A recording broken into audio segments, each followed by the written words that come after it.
Okay, so Yeah. let's get into this. Think about that drawer. We all have one, right? Full of old phones, tangled cables, maybe an ancient laptop. What do you see? Yeah, probably just junk, clutter you mean to deal with someday. Exactly. Waste. But, and this is where our source material, urban mining, e-waste treasure hunters, gets really fascinating. While you see trash, someone else, they're seeing, like, opportunity, actual value hidden inside. Right, locked inside those old gadgets.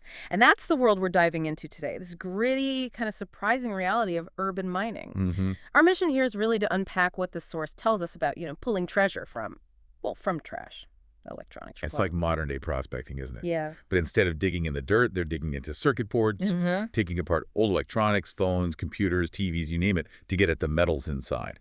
Gold, silver, copper, even palladium.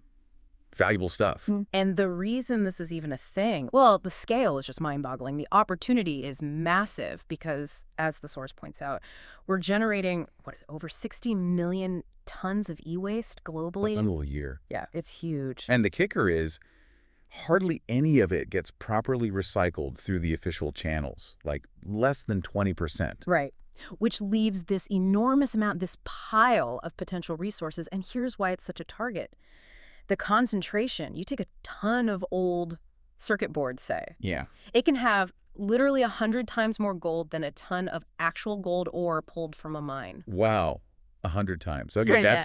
that's incredible. It's basically a gold mine sitting above ground. Pretty much. In our garages and landfills. Right. So how do these urban miners actually do it? How do they get this stuff out? Well, the source describes a real range. Yeah. Sometimes it's low-tech, just taking things apart by hand. Right. Screwdrivers, pliers. Basic disassembly, sure. But then there are the more complex methods, Yeah. using chemicals like acid baths to dissolve the plastics and base metals away, leaving the precious stuff behind. Yeah, and that definitely needs some know-how. And frankly, it can be pretty risky, chemically speaking, if you're not careful. Toxic stuff. No doubt. And this isn't just happening in one place, right? It's global. Absolutely. The source mentions innovators, say, in the U.S. or Europe, maybe developing automated systems, even selling DIY kits or courses online. Right. The more formal end. But then there's this whole vast, often informal, underground economy. Think small workshops, garages, even backyards, places like India, Ghana, parts of Eastern Europe. It's driven by necessity, by the sheer value in what we throw away. It's a real hustle. Not glamorous, but resourceful. So what's the end game? Are they just selling the raw metal? That's a big part of it, yeah.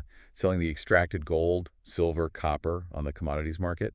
But the source highlights another, sometimes even more profitable angle: upcycling. Upcycling, like reusing parts. Exactly. Taking working components, screens, chips, processors salvaged from dead devices and using them to fix up other devices, refurbishing them. Wow. And the source gave this wild example: refurbished tech, built with these salvaged parts, selling on places like eBay for like 300% profit margins. 300%. So it's not just about melting down metal, it's about creating functional value again. Precisely. It's value creation from what was considered waste.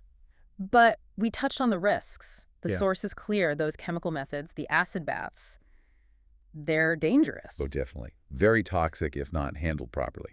Huge risks for the people doing it and for the local environment, too. It's a major downside. It really raises that question, doesn't it? How do we get this value without paying such a high price in health and environmental damage? And that's where innovation comes in. The source does mention researchers, eco-conscious innovators looking for better ways, safer ways, maybe biological processes or less harsh chemicals, greener chemistry. Okay, so pulling it all together then, based on the source. The big picture is that our electronic junk is actually a massive resource just waiting. A resource. And urban mining, this whole practice, it's happening globally, it's complex, involves ingenuity, real dangers, but also hope for smarter, safer methods down the line. Yeah. And bring it back to you, listening.